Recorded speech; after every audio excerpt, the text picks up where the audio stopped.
What is up, my fur fags? Decided to not do an earache this time. Though the music is really loud. Turn that down even more. Alright. So I found this game called The Monster Inside. And this is like my first time starting it up other than to test audio. So let's get into it. So it's an audio-visual novella, I don't really care, by Random Seed Games. Looks nice so far. There's the monster inside. My head pounded, ears still ringing slightly. Some of the worst nightmares I've had in years left me feeling like I've been punched in the jaw. But just like any other day, I dragged myself to the office. I don't even know the lore of this game, or like what even this is. Like, there was another notice on the door from Mayor Venitti's office. Permit's out of date. They didn't like me much and were trying to drown me in paperwork. It was a slow month. Weeks since I've had any real case to work on. So I passed the time pacing the office, smoking and staring at the mirror in the corner, safely covered with an old bed sheet. Okay. Let's see any real cases. Oh, is this a detective game? Oh, dude. I'm getting cues from the music, which is amazing. I don't dare look at my own reflection. I'm too afraid of what I might see. Afraid someday I might have to face what I really am. Da-da! The girl came in so quietly, I nearly choked on my cigarette. Girl, mister, please, you gotta help me, mister. That was terrible. Jesus.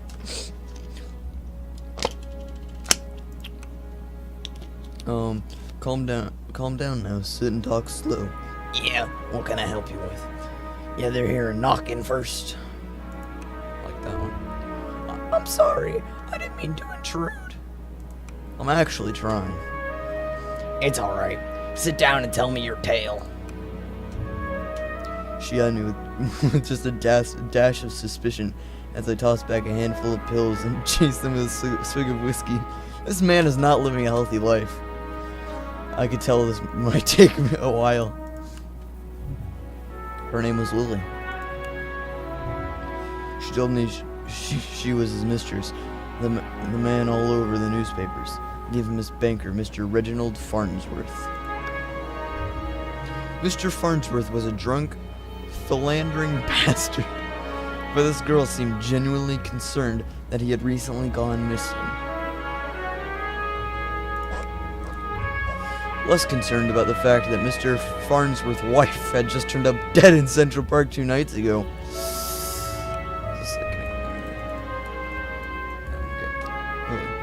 You don't understand. He just couldn't have done it. I'm gonna do this voice in a normal voice. He hated his wife, but he couldn't have killed her. Everyone thinks it was him, and no one believes me.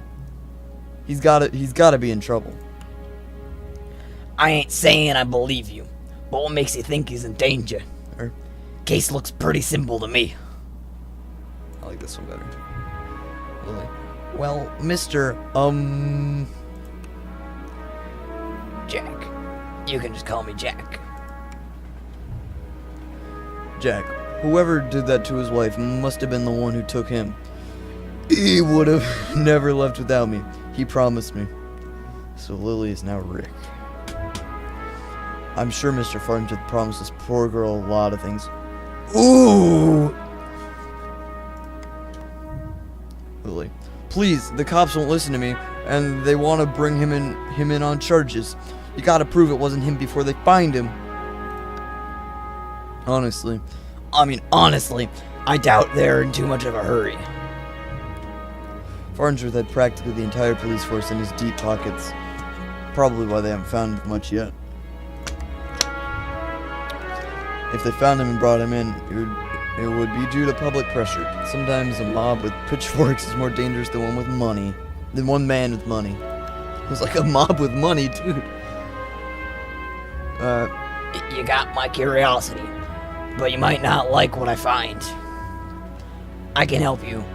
We'll get to the bottom of it. Don't you worry now. I'm gonna be an absolute, I'm gonna be much of a dick as possible in this. Oh, thank you, Mr. Jack. Thank you, but please be careful. I don't know what this was. Just any murder or a kidnapper.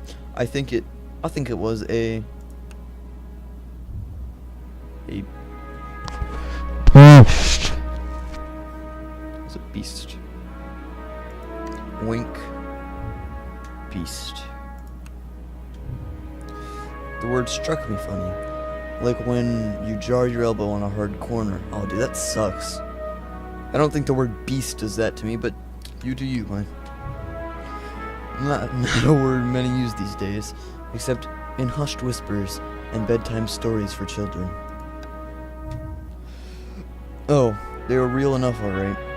They just got better at hiding, controlling their unseemly urges. But I haven't seen any monsters in nearly 15 years, back when I was still a cop myself. Well, that's definitely an interesting theory. I can help you. We'll get to the bottom of it. Don't you worry now. Leave the detective work to me. Let's not jump to conclusions here. I just having a feeling about it. Something tells me you can get to the bottom of it. You're good at this sort of thing. Yeah. Sure. Can't you see how busy I am with cases? I replied a little too harshly. Sarcasm wasn't my strong suit. I reassured her some more and sent her on her way. I didn't want to scare her, but I warned her before she left to keep the doors locked and call me if she saw anything suspicious. I didn't know if she was in any danger herself, but better be safe than sorry. That night, I made my way down to Central Park. It was a long shot, but maybe there was something there the cops had missed. Next chapter. Well, I got an achievement. Chapter 1. The scene was already picked clean by the cops days ago, but I've got a knack for finding things others overlooked. Alright, so here's one of those dead body tape things.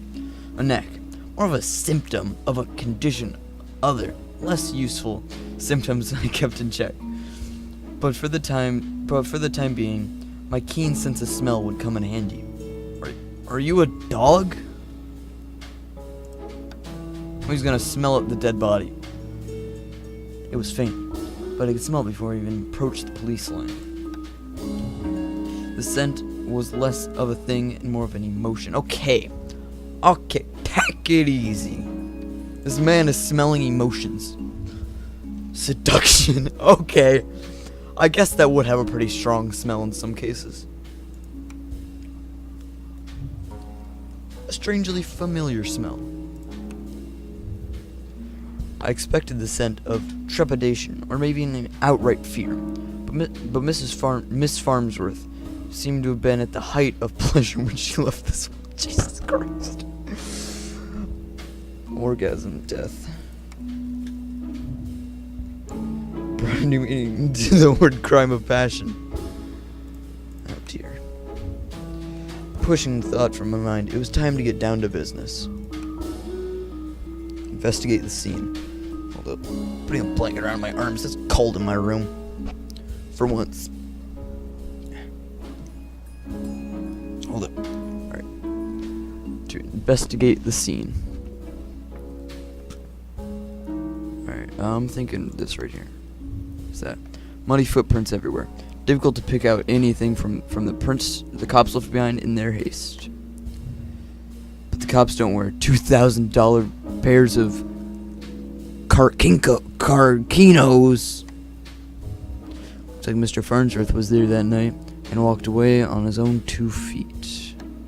Investigate the scene. Claw marks. That's all I can do is the claw marks.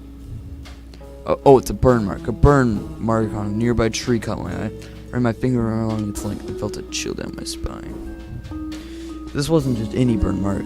This is the mark of an ancient magic. Jesus. It's doubtful the cops would have picked up on it, Could Lily have been right? Something unnatural was at play here? But it was no stranger to the strange. Oh, I was no stranger to the strange.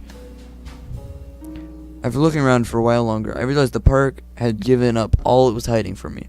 So I trudged back to my apartment, and my head hit my pillow like it owed me money. It's a good analogy. I gotta use this sometime. Ooh, that's chapter 2. That was a quick chapter.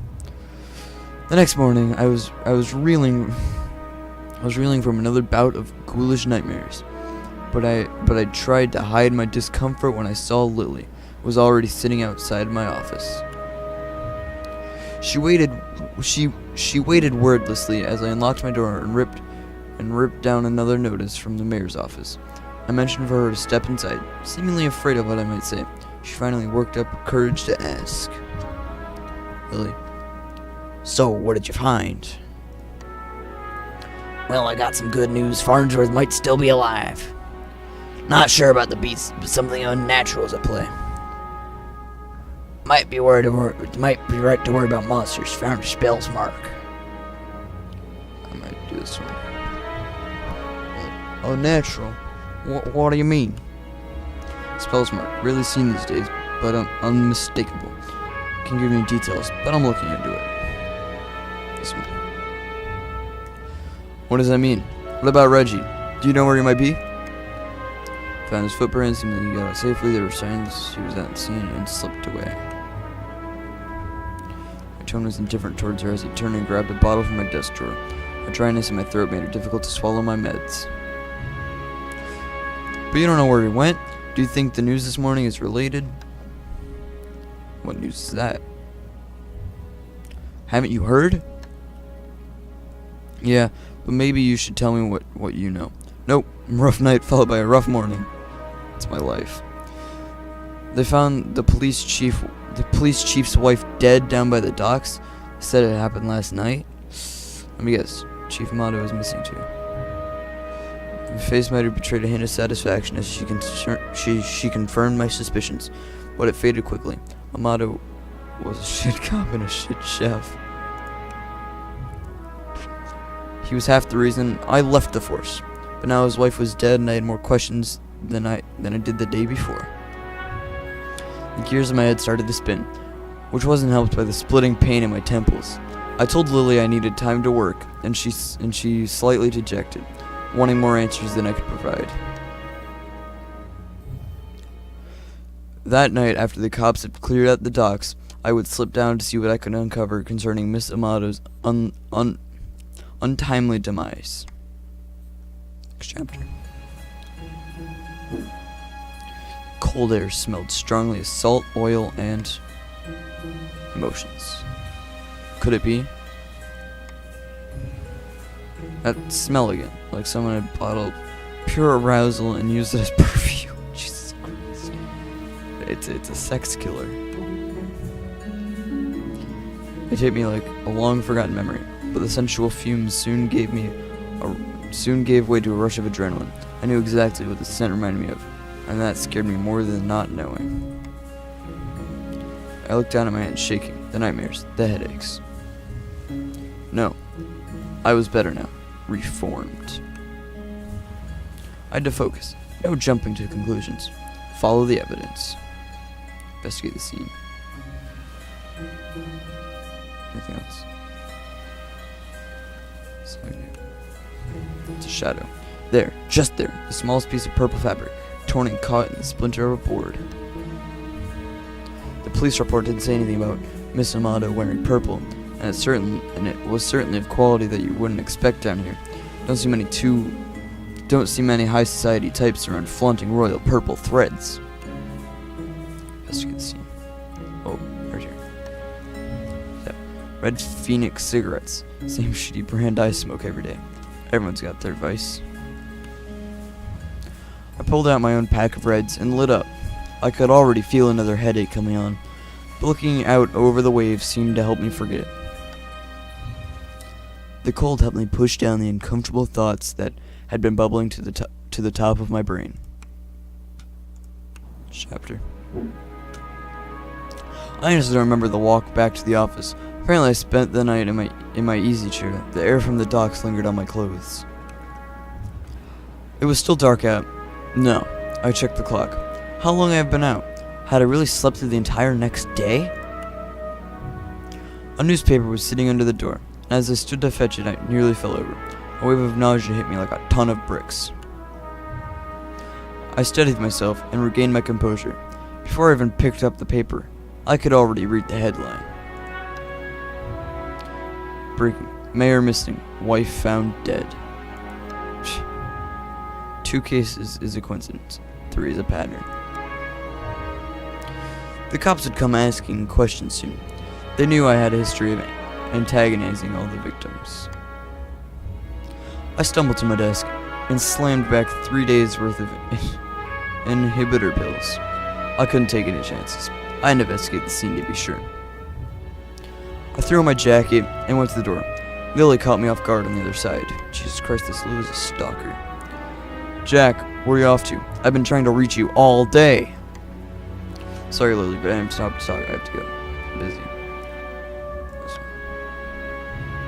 Okay, we need to talk when you get back. Stay safe. She gave me a soft kiss on the cheek as I rushed off. Part of me wanted to stay and tell her it would be okay, but it would be a lie. This better not get romantic. I'm telling you. Ooh, this is a shady spot. The alley was located just behind the high-rise apartments where Mayor Veniti and his wife lived. I could tell the police were spooked now. The crime scene was even sloppier than the last. They hadn't even bothered to submit the trash into evidence. That's true. Let's get the scene. I'm guessing the trash, the car. I'm gonna do the car first. Veniti's car. If he's still alive, why wouldn't he be left in his car? Didn't make any sense. I honestly wasn't too motivated to find him, but the stakes were too high, and my bet was edging towards the unthinkable. Just trash. Why wouldn't they at least look through the dumpster? It seemed untouched. No one wants to do the dirty work. But I know where to find the good stuff. It really doesn't take long if you know what you're looking for. Lightweight bags usually mean someone was dumping documents. If you were lucky, they didn't bother to shred them. Jackpot. Shell companies, shady stock trades, bribes. I knew Mayor Veniti was crooked, but this was unbelievable. And there was more. Letters between Mayor Veniti and Chief Amato, talking about me. How were they trying to get me shut down? They didn't like me snooping around crime scenes all the time. Well, they weren't here to stop me snooping around this. Oh. As I searched around for anything that could assuage my fears, I caught the scent again. Oh, Jesus. It overwhelmed my other senses with an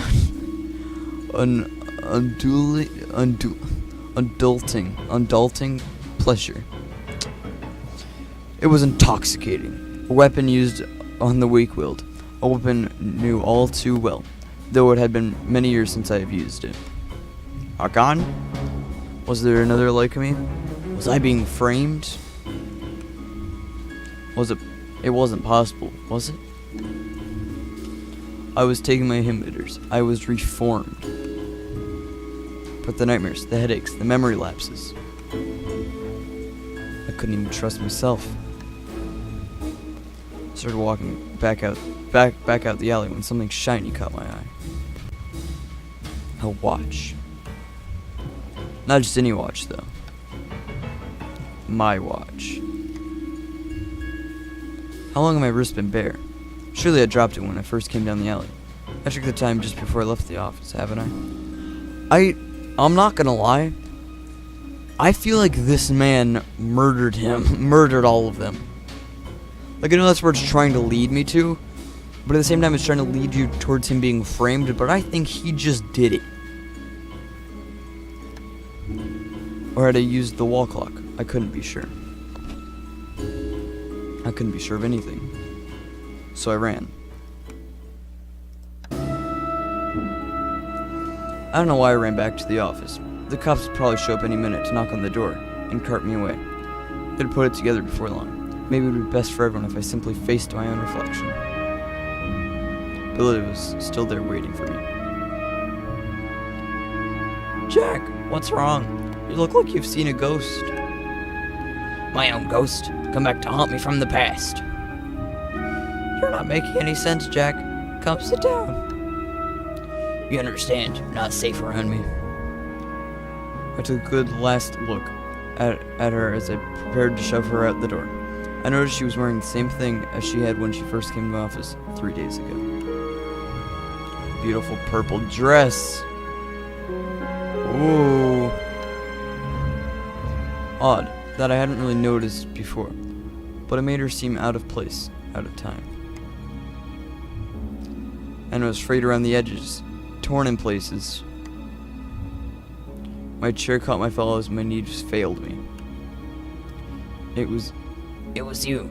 You're the monster, succubus. Oh, Jack. We are one and the same. You and I, we are both monsters. I am simply more honest with myself. There's no such thing as reformation. Those pills you take only make you dull. Jesus, that hurt. Beasts like us should never suppress our true natures, as you have incubus. Jesus, that hurts. So the chick did it. Those men were probably dead too now, I figured. She probably took them to her lair and harvested their seed. Oh, God. That phrase right there, harvest their seed. Just don't. So, you've done all this just to wake me up? You could say that, though it seemed enough just to have you doubt yourself. You believed you were still capable of such horrors, which means deep down you probably are. You can't escape it. Now I need you to complete the deed. You took my watch, messed with my head. Oh, don't act like I didn't do you a favor. Those men hated you and wanted you gone. Now they're gone. I mustered the strength to stand again, moving casually to the window by the corner. She was right about one thing.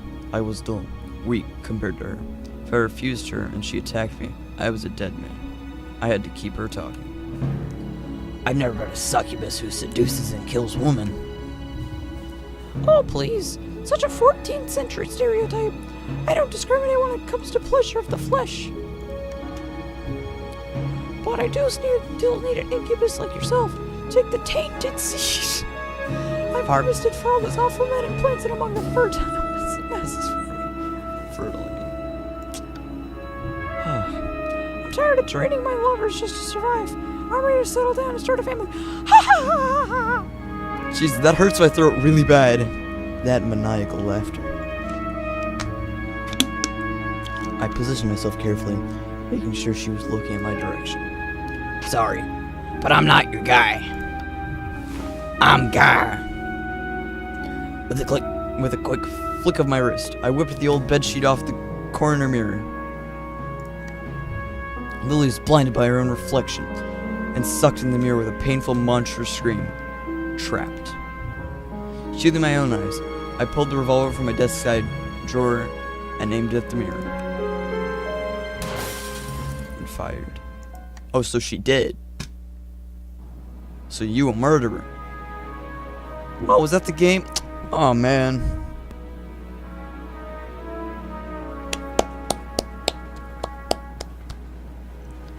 I might get these later. If they're free, I might actually do those. Oh, that's a sandbox game. Let's see. Okay. If they're free, I might get them. But so, thanks for watching. This was The Monster Inside. And actually, I liked this game. You know, I probably won't do many other visual novels, because those hurt my throat. Just talking for now 25 minutes isn't the best, but I might do some more. So, yeah. Thanks for watching.